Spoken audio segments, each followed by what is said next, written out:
Hello, hello, my friends, people out there in all and every of the lands that we love to come to. And I'm so grateful and relieved, actually, and happy to be doing sort of a roundup of something that we're going to be talking about today that is sort of manifesting something that one may think is not really possible to do, and we are able to do it. And so, again, as I talk about a lot after COVID and stuff like that, how can we step into our what's next? How can we get creative with what we're really meant to do here? Maybe we've all done it, and maybe I know I haven't yet. So I'm sort of stepping into what the bleep did I come here for, and what am I doing, and what am I really, really purposing for this life that I've chosen to live. And so we have an opportunity today, I'm very excited to talk about all kinds of fun things, music and dance and education and kids and students and learning and all that stuff, with our lovely, brilliant, talented, and fabulous looking Randall Blaum, we are bringing on right now. Tony. Hello. Hello. And hello and Thank you so much. And we are in the studio together. I know sometimes it looks like we're not, and that kind of bugs me. So let us clink glasses. We shall. Shall we? We shall clink our glasses. There we go. So we know that we're actually here together, even though our hands just disappeared, I think. Right. It's magic. So Randall, also, you guys know I do quick introductions and dive right in and bring my peeps on, but founder of Victory Arts. And so what I'd like to do is kind of set the stage, set the prayer blanket, set the beach towel, and talk about whatever you would like to talk about. Talk about what sort of Victory Arts means to you, and also the idea of what is possible in our community globally, and then we just bring it to the community, again, to the beach towel. No, I got it. And that's a great way to start. So thank you. I do this that's why you have this job, right? So Victory Arts was a creation of mine about 3 years ago, so dead smack in the middle of the pandemic. And some of it came about because I saw so many people in the apartment complex that I lived in out of work. And they were actors and musicians and, lyricist writers and all of this, and nobody had a job. Add to that, high schools and junior highs, even elementary schools, the arts programs are being cut left and right. So one of the problems is, on one side you have unemployed people, on the other side you had a whole bunch of people that no longer have access to arts education. So that's how Victory Arts started. And it is a national 501c3, and people can find it at victoryarts.us. And what we do is we find creative solutions within communities to help promote actors and writers, digital content creators. So if you have a talent, you have a passion, you apply, we give you grants, we put you in shows, we put you on television, and then we also teach you, as we're going to talk about this in a minute, we actually go to your school or your location and give you a full day-long intensive on how to market and use your talent so you can actually make money at it and not just play the guitar in a garage. So that's the short version. I love that. I love that. Well, again, I think it's just so fantastic what you do, and the idea of the idea. In other words, we can have ideas. We have ideas all the time. Ideas just as good as, it's only as good, actually, as putting it into practice, putting it into reality, manifesting. And I think what you've been able to do is I feel the way you are, is that you're the idea man. You have been for many, many years, and you're very clever and generous in finding other people who do other aspects that maybe you don't want to do, or you do better than you, or just, you're not a one-man band. Like, you have a lot of support, and you have figured out how to do that. So again, I think, guys, that's replicable. We can do that. We all have some charm in us somewhere where we can get other people to join with us in our ideas. Well, as we talked about a long time ago, you have to get the first yes. So find the person that you're pretty sure is going to give you a yes, and then use them, is the short answer, right? But use them, but ask for their help. Yeah. What don't I know? What am I missing? Tell me what's wrong. Tell me the hole in the project, because they will. Because if they've signed on, yep, I love it, here's what I see. So you got to get your first yes. And then from that, you actually build a community, take that community and go into the communities and say, Here's what we see as some of the issues you might be facing. How can we help? And also, don't you find, I love all that, and also don't you find that when you bring other people in, they have ideas, they have gifts and talents, they have connections, they have experiences they've done before. Like, let's say they're really good writers, or let's say they promote really well, or let's say they just happen to know the mayor or whatever, and then you bring them all together, or they're the head of a woman's, mom's group or something, and then they bring those ingredients to your conversation, to your project, to your opportunities, to just expand, and it's sort of easy. I mean, it's graceful. It's like it's right there. And again, that's a part of the yes, though, too. It's like yes, bring your gifts and talents and connections and all that. That's so true. And one of the big issues that most people have, and I've been in sales and marketing and promotion all of my life. In fact, I don't think you know this. The first time I was in sales, marketing, and promotion is when I charged my parents to come back in the house and charge them $0.25 for dinner. So I was 7 years old. That's pretty good. And I made pasta. So it was a salesman is born, right? But even though that's a joke, it's true. It's not far from that right now. How do you get people to see the value in something and get them to say yes? And part of it is you have to become a connector. You can't be embarrassed by saying, here's what I'm doing, can you help? And sometimes we are. I need your time, I need your brain power, I need your money, I need something I don't have, and if you don't have it, how does that work? As an example, 2 years ago we produced a short 15-minute movie called Sharing the Love. And we put 50 people back to work in the middle of the pandemic, and they had not had a job in weeks and months, and we found employment for them for 2 or 3 weeks. I went to a person at a large regional theater in San Diego and said, here's what I need. He goes, I can't help you, but call this guy. And that was Stephen Brodebek, who you now know is on my board of directors. So if you don't ask, you don't get.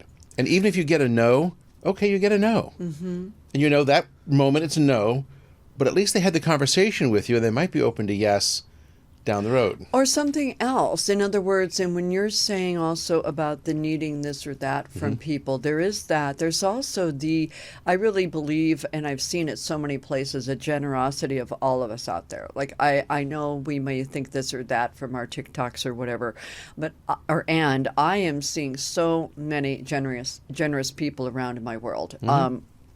And so I find the asking, and people are just much more creative than we may even know, than we may even know of ourselves. And I think that when someone gives us an opportunity, like if you're chatting with somebody who's a ballet dancer, for example, and they're doing whatever they're doing in their life, and they're doing it on their own and like that, and then you say, gosh, would you like to be part of a community where you can be a ballet dancer, you can choreograph, you can have fun with all of us characters, and how fun might that be? And of course I'm thinking of Camille. So there are different people who you've brought together whom you might otherwise not ever play with. I mean, you might not have played with a 30-year-old so true ballet dancer from, for full disclosure, Camille's on my board of directors now as well, but she wasn't. And how I got to meet Camille was I bought a ticket for a fundraising dinner to another charity. And the person I was going to take couldn't go, so I brought somebody else last minute. You want to go to this free dinner? Yeah, sure. Camille happened to know him through Stephen. And we started talking about stuff, and I started talking about a thing that we did 2.5 years ago called Totally Nutscrackers. And from that, because Camille is a ballet dancer, we actually got the entire San Diego Ballet to come to a shortened version of the Nutcracker, and we also had 50 local ballet students on stage, and we had over 600 people in the audience to watch this performance, all from a dinner that I wasn't really invited to, and bringing a guest that didn't know anyone other than Camille. So this whole synergy about who you meet and how you meet, even where you choose to go to dinner, can change your life. Well, and she had a complete blast. Like, it was super fun for her, and she was a professional ballet dancer doing what she was doing, and a teacher, choreographer, and all that. And then to be able to do this in this amphitheater on a Sunday afternoon around Christmas, and all these families were coming from here, there, and everywhere with picnics and blankets and all this kind of thing. It was just a big damn hoot, and it was just kind of crazy, and it was totally Nutscrackers, and so I think that what I'm saying is that if we have ideas, if we're lonely or we're, I think some people have I know a lot of people who after COVID are sort of like, is it safe to come out yet? Kind of like the Munchkins in Wizard of Oz. It's like, is it okay? Come out and create some communities that also might be something that's really beneficial for others. No, you're right. And by the way, do we need any pictures? Are we okay so far with pictures? I think we're fine. Okay, very good. Tony, our best friend in the our world backgrounds. with pictures. So the background behind me is from Create Chula Vista, which we'll talk about in a little bit. Okay. But they have actually supported Victory Arts. And of course, the School for Creative and Performing Arts is a school within a school at Chula Vista High School. Mm-hmm. So what's interesting is let's talk about a community. Chula Vista, because we've got dozens across the country, but Chula Vista, we just finished an event last weekend, so it's fresh. We did Totally Nutcrackers in one of their big outdoor bowls. Again, it holds 1,000 people. We had about 650 people, so it was pretty darn full. And news people covered it and the like. Chula Vista, and I have got a very good friend, Erwin, who you know, who helps run all of Chula Vista. I think he runs the universe. We got some help from Chula Vista, but not a lot. And Erwin was a help, but the city agreed we could have the Memorial Bowl, and that's about it. We couldn't have the library open. We couldn't have restrooms. We couldn't. Great. We'll take what we get. We'll figure the rest out. Thank you very much. Absolutely. After the show, I met Erwin backstage because we're breaking stuff down. And Erwin looks at me and goes, I think we were wrong. I had no idea something like this could happen in Chula Vista, and we need to talk. Oh, yay. And from that, a relationship was born. So as opposed to being upset or angry that all we got was a space and nothing else, it was like, no, thank you for the space. Yeah. We'll figure it out. And they saw not what we're going to do, what we are doing and what we did. Yeah. What I didn't know is about 15 or 20 other people from the city were in that audience that day. No idea. And they all thought it was crazy good. Oh, good. So even if you take a shot, don't have everything you need, and it's not perfect. This is what people really don't understand. It doesn't have to be perfect. Sometimes good enough really is good enough. Mm-hmm. Good enough is phenomenal to the audience that's never seen something like this before. Literally 10 minutes before showtime, massive wind. Oh my gosh. It was like hurricane force winds come through, and we have like a 100-foot backdrop. It's 20 foot tall. This thing was swaying and moving. Parts of it were blowing over. It's like, what do we do? Put some bricks on it. Let's move on. The show goes on. It must go on. Right. And that's part of the thing that I think is important when the idea of a bit of the raw. I think sometimes it feels more accessible, to you guys. Like, in other words, if you're watching something, like even this show, and here we're going for it, we do what we do. And sometimes it's really just something like that was totally Nutcrackers. It had a lot of, how do I say, space in it, so that people can just feel like this is just crazy fun, and it's not meant to be slick and this and that. It's meant to be just, something that I can just bring the kids, bring the grandparents, hang out. It was free, so people could just enjoy, and a Sunday afternoon. And I think sometimes, gosh, we just kind of need that. Like, just not the slick, but just the fun. And sometimes, and I've been in Hollywood most of my life, sometimes we don't need the slick movie. Sometimes we need something that is down to earth, in your face, with humanity painted all over it. Yes. And at the end of the show, kids went up on stage, and the ballet people were teaching them ballet moves. So children that had never danced before were up on stage learning some ballet moves. Boys and girls. Parents came up to us and said, they've always wanted to try this. We never had the money. We didn't do this. So we actually also created scholarships for some of those children to go to a local ballet school and take beginner classes. What? So everybody, one of the things that we believe at Victory Arts is everyone gets paid. We know that lots of us volunteer time and things like that, but if you're working on something that we're doing, you get paid. It may not be a lot, but you get something because that time must be recognized. And even like with the ballet school that helped us bring all sorts of students in, we bought vouchers from them and then handed them out to children in the audience. Everyone gets paid. Nice. Because, a million years ago we were trading corn or buffalo, and now we trade dollars. It's the same energy, right? Just a different form of it. And it's amazing what happens when people feel appreciated. Yeah, and honored, and yeah, and I think that's something that is beautiful, and again, the barter kind of thing can be great too, and yet that exchange of energy I think is so important, and I know many starving artists out there who are my friends and colleagues and stuff like that, and that's been kind of away for a bit, and so that's why I appreciate that you take that stance, honestly, because I think it's super, super honoring. And again, I think the opportunity to then create that. So what you're doing, it feels like, is it's sort of the concept of manifestation, the concept of again, having an idea and then allowing other magic to happen with people, with the kids coming on stage. I mean, we had no idea that was going to happen. It was so windy and cold. I mean, it's how in the world could, I mean, it wasn't even in our minds. We didn't invite them to come up. There wasn't then all anything. of a sudden 50 kids are on stage and then we invited more. Right. Then it was Keep like, okay, up. come on, come all, come moms and teenagers, whoever. And they did. And they did. And so I think the idea of the manifestation that way, and again, sort of planting the seeds, and then what grows from that. And often when we do have these ideas that come to us, and again, the idea of saying yes to some nudge, some whisper, some place where you are, where you see maybe a need, or you see something that's really clever that you can really pull together, and then maybe say, wow, this is something that people can actually do, or maybe I want to do it. And I can't do it on my own, but there might be people around who can do it with me, and why not? So I applaud you for that very much. Well, thank you. Oh, I like that. Hello, Elvis. I mean, I do, because I think it's really important that we do say yes much more often than no.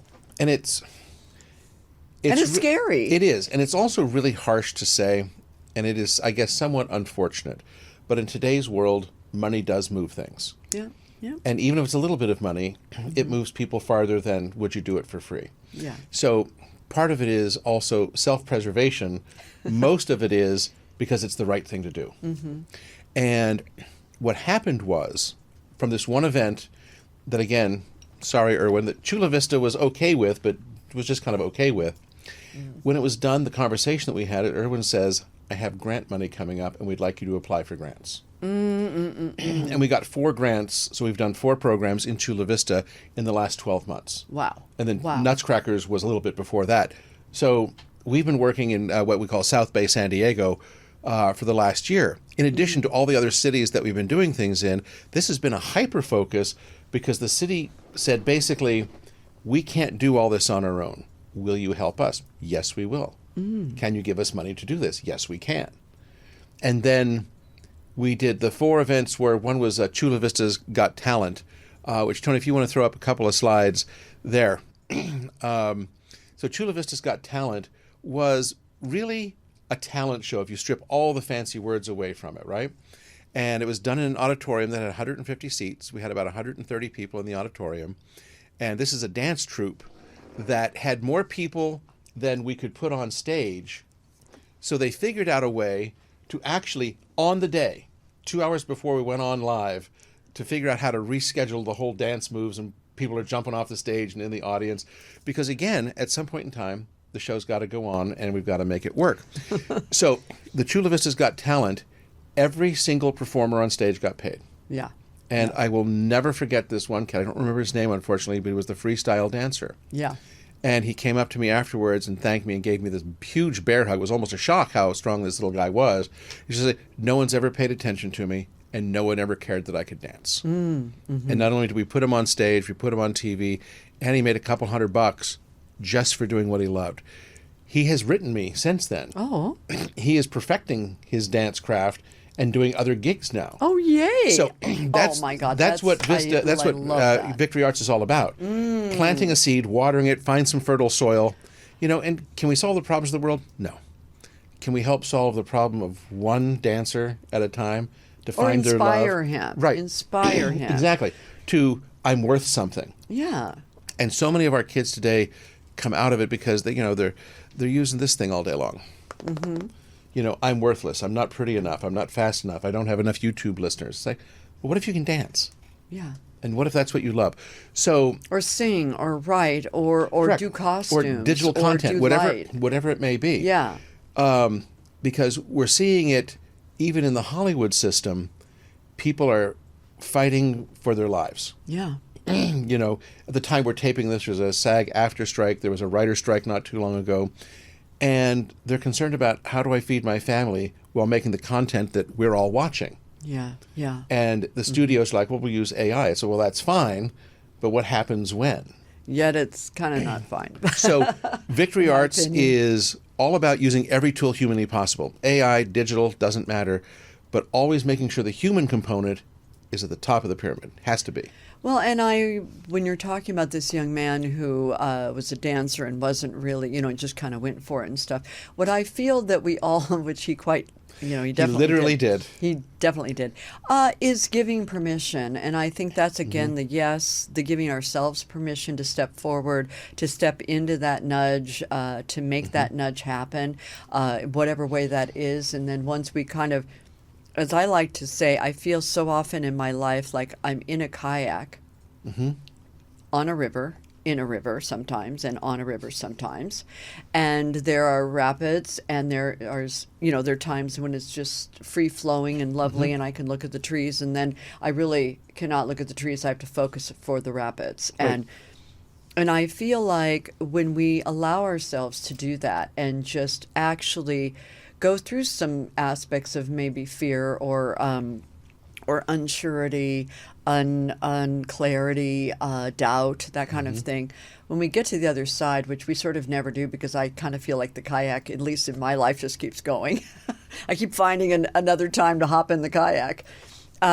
Like, yikes. Pretty much. Pretty much, but I dig it. I like it. I want it, and I appreciate that focus that the kayak with the rapids puts me in. And so the finding out what else I have in me. And I think that's the other thing that I feel like you've been able to experience yourself, where I know you have a good sense of self, and you know your talents, and you know what you know yourself pretty well.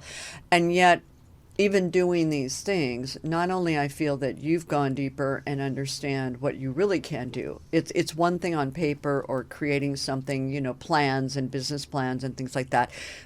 To see it actually happen with communities, the kids coming up to you, the actual effect, the influence, the inspiration, the lasting and ripple effect that these projects that you've started do. I think that's where it's really cool. And then also for the kids, they didn't know that they could do whatever they could do. And then they have applause, and it takes a person to another place, deeper in that old kayak with the rapids. And yes, you're absolutely right. What was really interesting about the Chula Vista's Got Talent is we had a wide range of talent. We had singers that could be on stage in Hollywood right now good. We had dance troupes. We had, what's his name, that could dance and he did. It was freestyle. It was so much fun to watch. And every time he did it, it was different. I know he was just kind of, for rehearsal was not the same movements he did during the, that's fine. So that would be freestyle. But then to end the show, we had a heavy metal band, which we honestly didn't know how it was going to work. But it was really... and we made sure what it was. We made sure that the lyrics, there's no bad lyrics, but it was heavy metal, and we had to work with them during rehearsal to turn it down, because the room was so small that we really were. It's getting so loud. We had to come out and tell the audience, "Here's what's coming up next. This is what it's all about. Here's how it's going to be." Whole audience stayed. Yeah. Standing ovation after these kids, and they were all 18, 19, whatever year they were, and the audience loved it. Yeah. So. And some maybe didn't, but the thing is, I feel like what they actually did, if I can take it a little deeper, is because you came out and sort of gave people a heads up, and you said, these are great guys, and they're doing heavy metal, you set the stage for a respect. To be honest, I don't mean to push back. I don't know if everyone loved it. What I do know is that everyone did stay, as you said, and that people gave these kids the respect. And the opportunity for the people in the audience to hear something they might otherwise not, after seeing darling little girls doing a ballet deal or doing a hip-hop thing in their groovy little tennis shoes. and bows, to then do this. It was like, okay, this is really a rich afternoon, shall we say? And so there, and it was a cultural event. It was meant to be different things. So people, it's like, come on, guys, let's check out some other stuff. We don't have to always just watch whatever we like. That's or right. hear It whatever was we not like. vanilla. No, I mean, it was from Rocky Road to Lemon Poppy Seed and everything else But that's, in between. And I think that's it's where, like what a modern museum is. It's like Yes. you go in and it evokes. I mean, let's be evoked, shall we? And Let us not be bored. the thing that I found interesting is that the captain of the two dance troupes, a lot of the kids came up and said, thank you, thank you, thank you, and haven't done it. Parents came up, thank you, my kid's been wanting to do this, looking forward to it. Again, City of Vista people were in the audience. No idea. I knew Erwin was there because I knew who Erwin was. Erwin's boss was there, some other people were there. And the thing that shocked me, this library, I don't remember exactly when it was built, I think in the 70s, maybe early 80s. They had never used this auditorium for this type of an event. Interesting. In like 20 plus years, never is the Interesting. term that they used. And, we brought in lights and a sound system and a backdrop, and it was all pretty and all that. So Erwin's boss was like, we need to talk. We need more of this. Cool. So the one event that came from Nutscracker now led to more events. And let us talk about the more events. What I do want to say also, though, is it was within a library. So people were coming in that day to check out books To and read whatever. books and then all of a sudden they're like, wait, what happened, Lucy? Like, what's going on here? And We so did that have was, people just wander in. Oh, very much so. Very much so. And some stayed and some didn't, but some just stayed in the back. Just, I have no idea what's happening here, but I'm going to stay. It was great. And so I, being the word chick that I am, the word gatherer, I would love to talk about 10,000 words. Shall we? Yeah. May we? So 10,000 Words Film Festival, and you and I have known each other for a long time. One of the things that happens is sometimes the idea is not what happens when you actually do it, right? Like a lot of Right. times. Here's the idea, and over here is how it turns out. Nothing like we anticipated.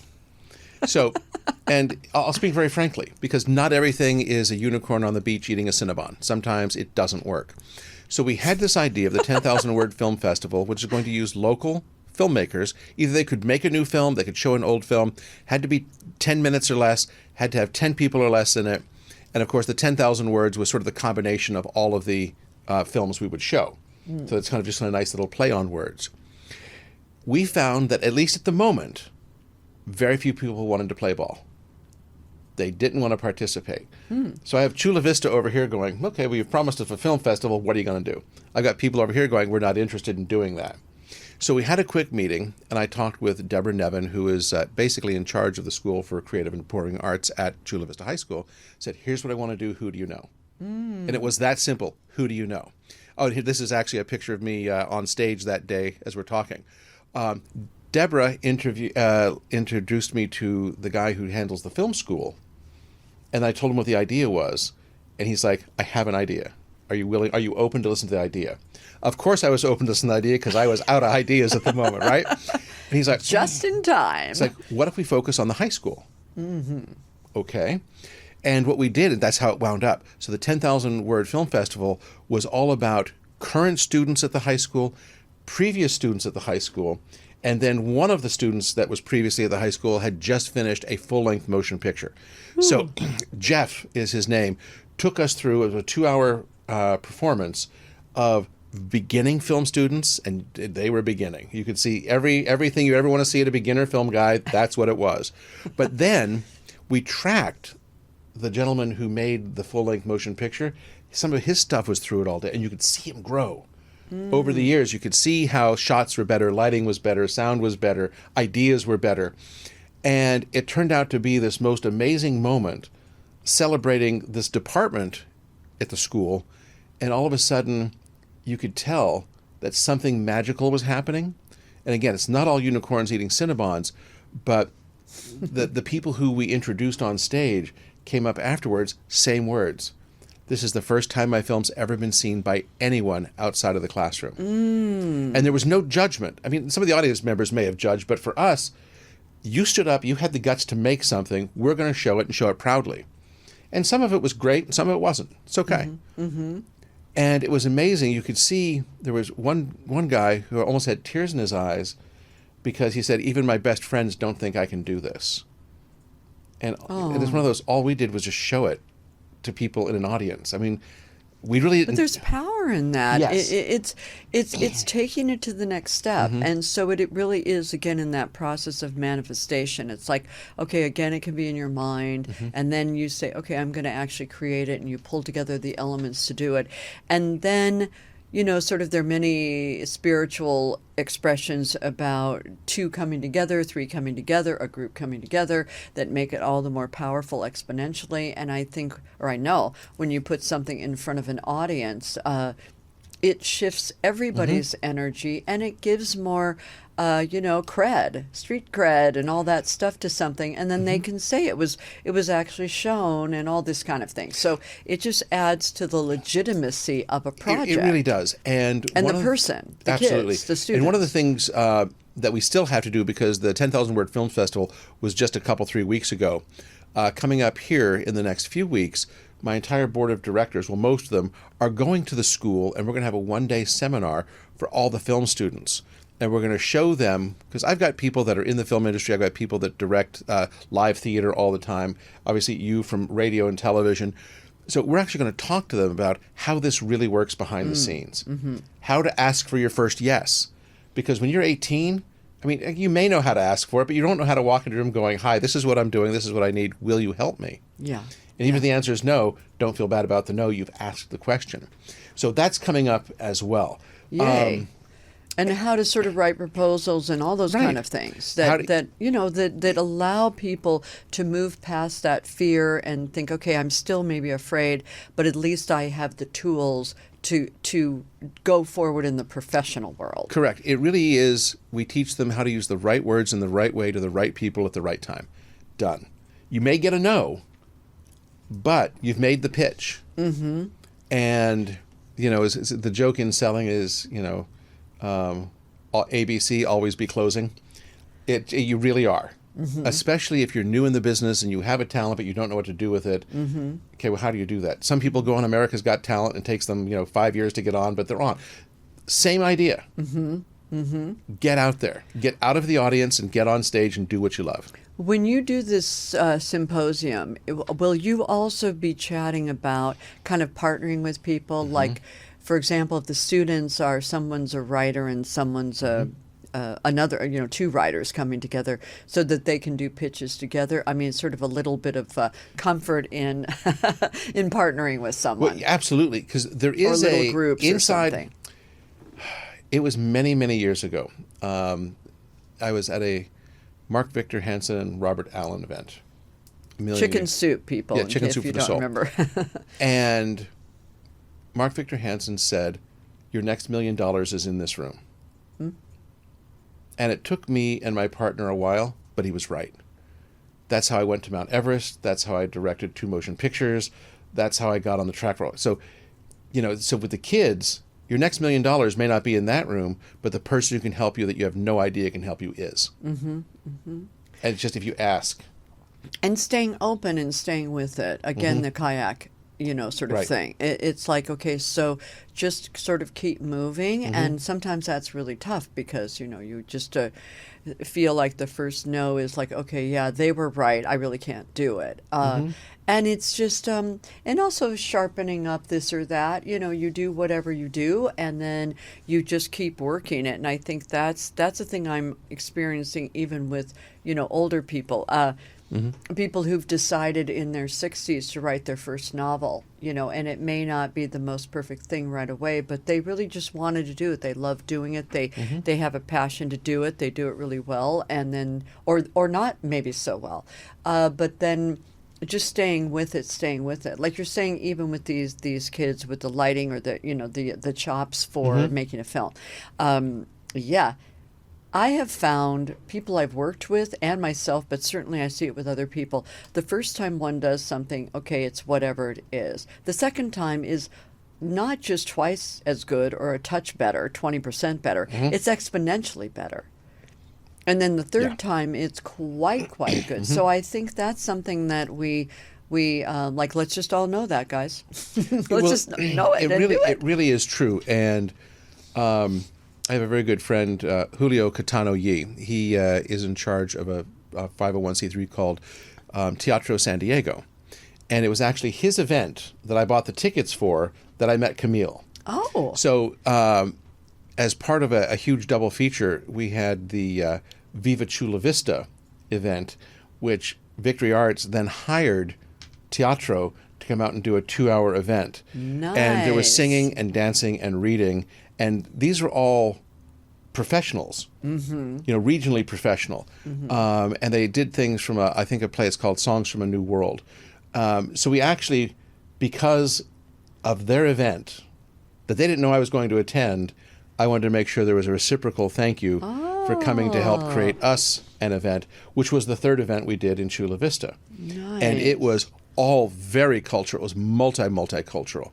And it was great because it was also, people were reading from stands. It was just very user-friendly also. I mean, major chops and all that. Right, and there was a lady who has written scores for Broadway on piano, if you recall, and some of her music is going to be going on Broadway later this year. So this it was not a small thing. And yet there were people who had only been on stage a few times, or people who had been on stage their entire life. Yeah. So that's the circle you create. And if you keep saying thank you, keep circling back to the people that you've crossed paths with, they don't forget that. Yeah. They just don't. Yeah, that grace. It's something I've noticed a lot in my world, and there are other worlds where I don't know if this is so true, but I get a big kick out of this, I would actually say. I mean, I enjoy it so much when we deal with any of our people, as businessy as it may be, it's always about the gratitude. And it's always about the reciprocal sharing of gifts, talents, money, opportunity, connections. And I just love that. I was in kind of a different business when I was younger. And I mean, it's kind of how I roll, but it wasn't as prevalent then. And now it's just like, I mean, I look at my emails when I send them out, and I may be in a big hurry to, like, oh gosh, there's some disaster or something, or I need something, but quick. And I think, okay, step back.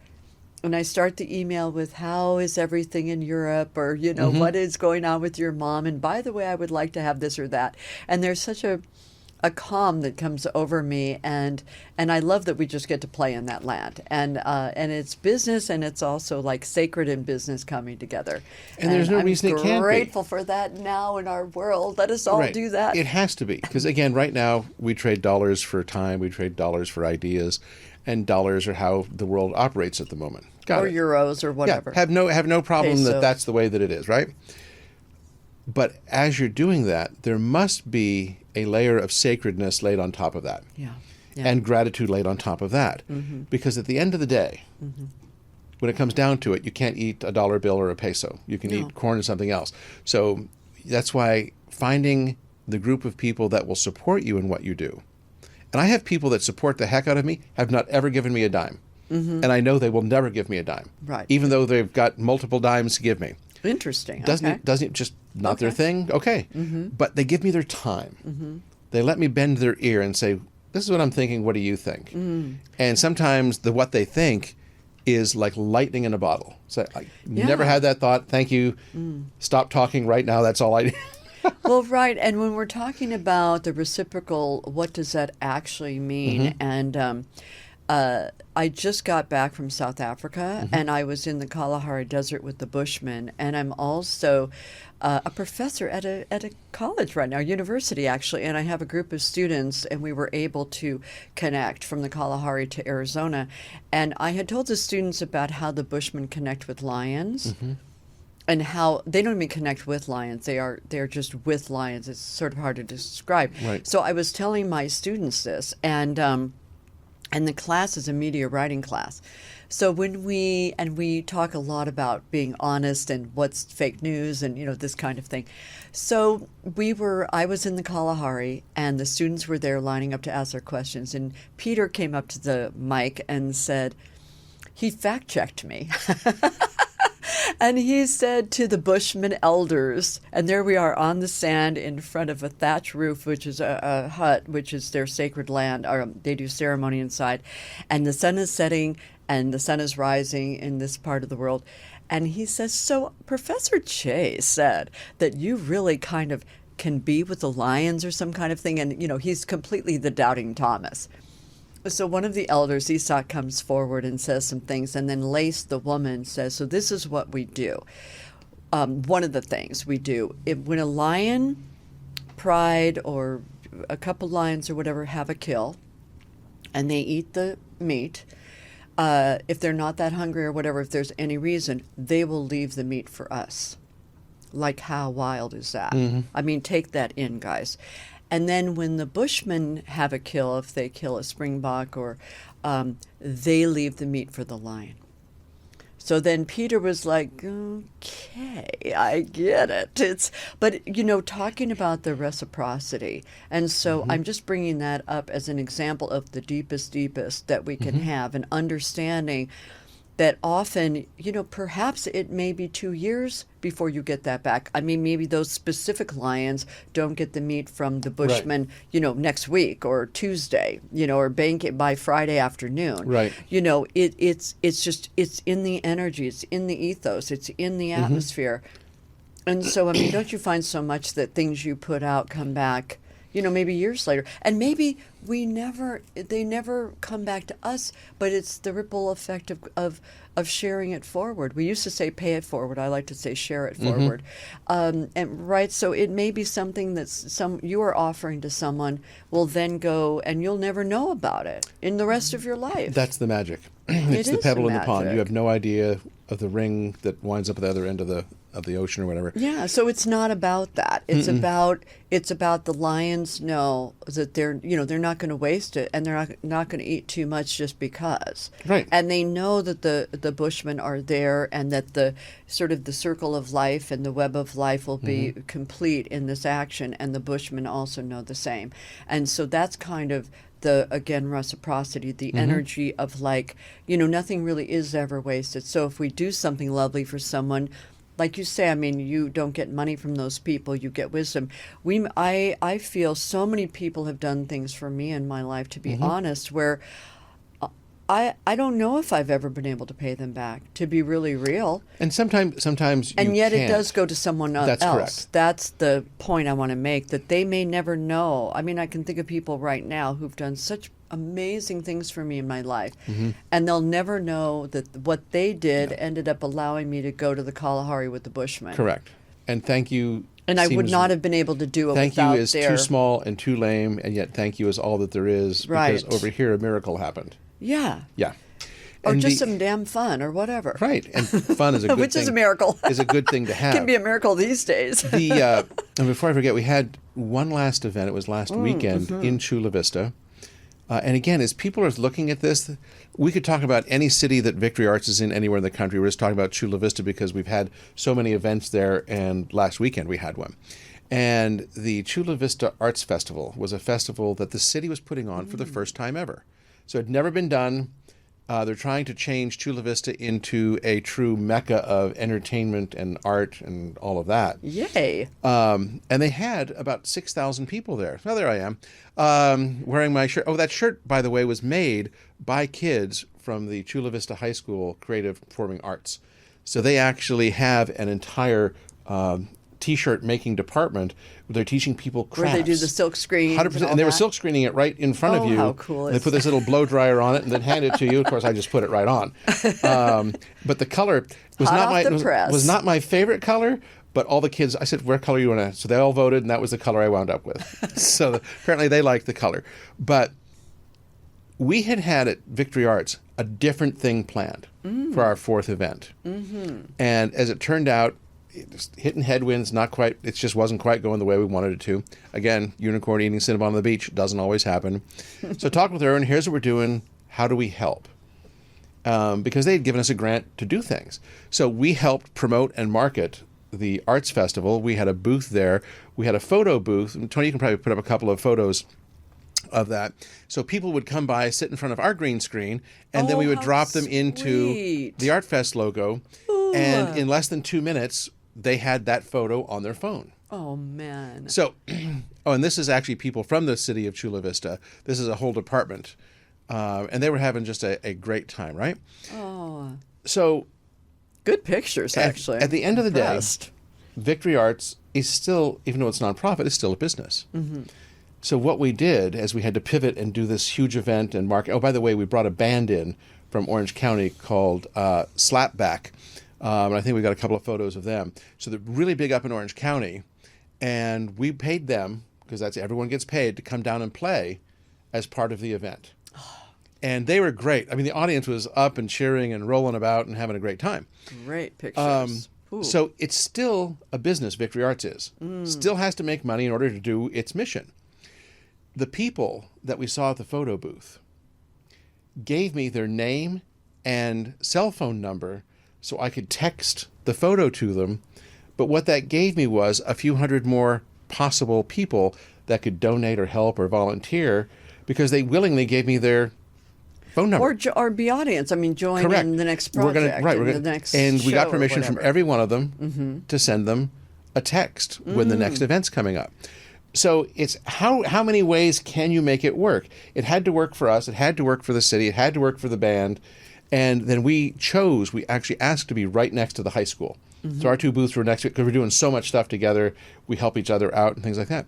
Well, it gave me an entire day to stand next to them, not just in a meeting and not hanging out, but literally talking to them as a human being. So great. How much can you learn just by standing there chewing the fat? So great. And I know we're coming to the end, and I want to make sure that we get everything in. But I also want to ask you about, again, we've talked about saying yes to things and just to manifesting, and it's all dandy and the kayak and all that. What about the major rapids? Like, what are situations, in other words, we do overcome, we shall overcome, or do we, or can we? And so for you, how's that been for you?